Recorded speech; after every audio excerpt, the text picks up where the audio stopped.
எப்போவுமே எங்கள் அம்மா சிம்பிளாக தான் இட்லி பொடி செய்வாங்க. இந்த வாட்டி கொஞ்சம் டிஃப்ரெண்ட்டாக செஞ்சுருக்காங்களா, உங்களுக்கும் ஷேர் பண்ணலான்னு சொல்லிட்டு வீடியோ எடுத்திருக்கேன். அதோட ரெசிபி பார்க்கலாமா? ஃபஸ்ட்டு 1 கப் உளுந்த பருப்பு, இதை வந்து லைட் ப்ரௌனிஷாக வர வரைக்கும் வறுத்துக்கலாம். ரொம்ப பிளாக்கிஷ் ஆக வேண்டாம். நெக்ஸ்ட்டு 1 கப் கடலை பருப்பு, இது எல்லாத்தையும் நீங்கள் எந்த கப்பில் மெஷர் பண்ணுறீங்களோ அந்த கப்பில் தான் இது ஃபுல்லாத்தையும் இருக்கணும்.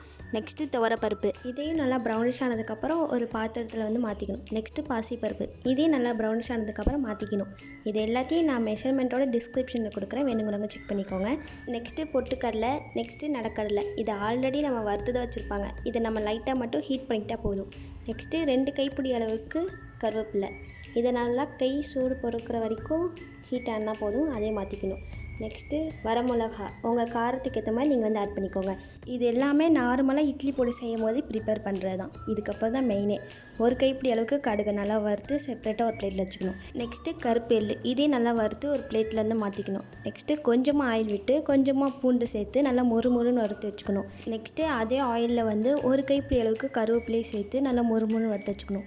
எந்த அளவுக்குனா கையில் எடுத்து கசக்கும் போது நல்லா உதிரியாக கொட்ட ஆரம்பிச்சிடணும், அந்த அளவுக்கு. ஸோ இந்த மாதிரி ஆனதுக்கப்புறம் ஒரு பிளேட்டில் வந்து மாற்றிக்கணும். இதுதான் நமக்கு தேவையான இன்க்ரீடியன்ஸு. ஸோ இந்த மாதிரி நீங்கள் வந்து ட்ரை பண்ணியிருக்கீங்களா இல்லையா அப்படிங்கிறத கமெண்ட்ஸை சொல்லுங்கள். இல்லை இது உங்களுக்கே புதுசாக இருந்துச்சுனாலும் கமெண்ட்ஸில் சொல்லுங்கள். இதெல்லாத்தையும் இப்போ நம்ம வந்து அரைக்க போகிறோம் ஒன்றா சேர்த்து. மிக்ஸி ஜாரில் வந்து நம்ம வறுத்து வச்சுருந்ததை கொஞ்சமாக சேர்த்து தேவையான அளவுக்கு உப்பு, தேவையான அளவுக்கு பெருங்காயத்தூள், இல்லைனா பெருங்காயம் கட்டி கூட யூஸ் பண்ணிக்கலாம், அது விவச்சாஸ் தான்.